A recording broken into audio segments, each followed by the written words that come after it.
of same-sex marriage is that it's a it's a civil rights issue. That it's a civil right, and basically, if you don't allow same-sex marriage, what you're doing is denying basic rights to a group of people for being who they are. I think it's a good first step. It's a, it's a big step to have the leader of the country say he's for um, rights for people, which you shouldn't even have to vote on that. It should just be a given.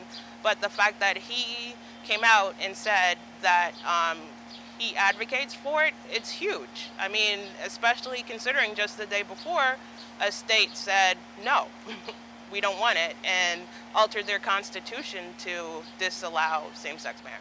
As to whether or not same-sex marriage will be a key issue in the upcoming elections, I'm not really certain. It's the primary issue for a lot of people, but for some people, it's not. I mean, a lot of people are out of jobs. Millions of people are out of jobs. I myself am looking for work. So I think right now the primary focus should be things like the economy, the war in Afghanistan. It sends a signal that the president is looking out for certain people, but at the same time, I think they're kind of more pressing issues. I think we have 30 or 32 states now who have same-sex marriage, bans on same-sex marriages. And it looks to me like the majority of the Americans are not in favor of it. Certainly not in favor of legalizing it, putting it on the same level as a regular marriage. It's not a presidential issue. There's nothing he can do about it.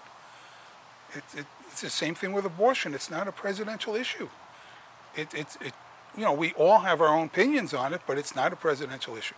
Talk to your state Congress people about it, not the president. We have a $14 trillion deficit. That's with a T. And it increases $1 billion a second. So while I'm sitting here talking to you for the past minute, at $60 billion, we have increased our deficit. We need to control our spending. And if there's a secondary issue, it would have to do with world peace. And we have no policies on Iran. We have no policies on Middle East. So those are the issues we should be discussing.